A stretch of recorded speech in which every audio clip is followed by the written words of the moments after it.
ಇದು ಶ್ರೀದೇವಿ ಆದಿಲಕ್ಷ್ಮಿ ಪುರಾಣದ ಒಂದು ಪಾವನವಾದ ಕಥೆ. ಹಳೆಯ ಕಾಲದಲ್ಲಿ ಭೂಮಂಡಲದಲ್ಲಿ ಒಂದು ಪುಣ್ಯತೀರ್ಥವಿದ್ದಿತು.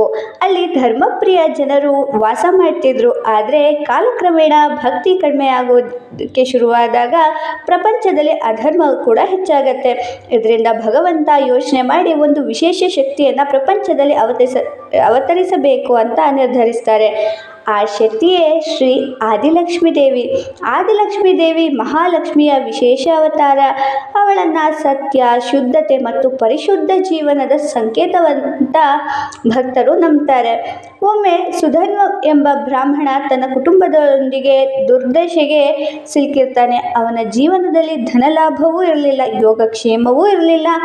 ಆತ ತುಂಬ ಪ್ರಾಮಾಣಿಕನಾಗಿದ್ದರೂ, ಆತನಲ್ಲಿ ತುಂಬ ಪ್ರಾಮಾಣಿಕತೆ ಇದ್ದರೂ ಅವನಿಗೆ ಬಡತನ ಅನ್ನೋದು ಕಾಡ್ತಲೇ ಇತ್ತು. ಒಂದು ದಿನ ಆತನ ಮನೆಗೆ ಬಂದ ವೃದ್ಧ ಯತಿಯೊಬ್ಬ ಬಂದನು. ಆ ಯತಿ ಸುಧನ್ವನ ಜೀವನದ ಕಷ್ಟಗಳನ್ನು ನೋಡಿ ಅವನಿಗೆ ಒಂದು ಮಾರ್ಗವನ್ನು ಸೂಚಿಸಿದನು. ನೀನು ಆದಿಲಕ್ಷ್ಮೀ ದೇವಿಯ ವ್ರತವನ್ನು ಆಚರಿಸು, ಅವಳ ಅನುಗ್ರಹದಿಂದ ನಿನ್ನ ಜೀವನದಲ್ಲಿ ಸಮೃದ್ಧಿ ಹಾಗೂ ಶ್ರೇಯಸ್ಸು ಸಿಗುವುದು ಅಂತ.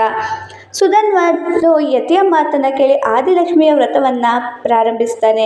ಈ ವ್ರತ ಶುಚಿತ್ವ, ಸತ್ಯ ಹಾಗೂ ಸೇವೆಗೆ ಆಧಾರಿತವಾಗಿದೆ. ಒಂದು ನಿಶ್ಚಿತ ಕಾಲದವರೆಗೆ ತ್ಯಾಗ, ಉಪವಾಸ ಮತ್ತು ಪೂಜೆ ಮಾಡೋದು ಈ ವ್ರತದ ಮುಖ್ಯ ಅಂಶವಾಗಿದೆ. ಈ ವ್ರತವನ್ನು ಮಾಡುತ್ತಿರುವಾಗ ಸತ್ಯ ಮಾರ್ಗವನ್ನು ಅನುಸರಿಸಬೇಕು. ಬಡವರಿಗೆ, ಅನಾಥರಿಗೆ, ಅಹಿತರಿಗೆ ಸಹಾಯವನ್ನು ಮಾಡಬೇಕು. ದೇವಿಯ ಸ್ತುತಿ ಮಾಡಬೇಕು ಹಾಗೂ ಹೃತ್ಪೂರ್ವಕವಾಗಿ ಭಜನೆಯನ್ನು ಮಾಡಬೇಕು.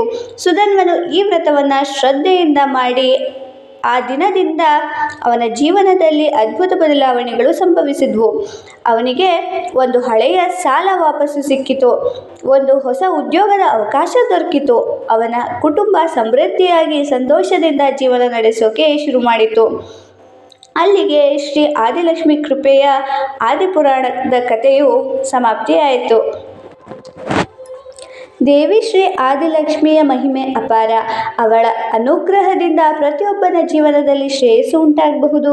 ನೀವು ಈ ಪುರಾಣವನ್ನು ನಂಬಿ ನಿಜವಾದ ಭಕ್ತಿಯಿಂದ ದೇವಿಯನ್ನು ಪೂಜಿಸಿದರೆ ಶ್ರೀ ಆದಿಲಕ್ಷ್ಮಿ ನಿಮ್ಮ ಜೀವನವನ್ನು ಬೆಳಗಿಸಬಹುದಾಗಿದೆ. ಈ ಕಥೆ ನಿಮಗೆ ಇಷ್ಟವಾದರೆ ವಿಡಿಯೋನ ಲೈಕ್ ಮಾಡಿ, ಶೇರ್ ಮಾಡಿ ಮತ್ತು ಸಬ್ಸ್ಕ್ರೈಬ್ ಮಾಡಿ. Thank you for watching.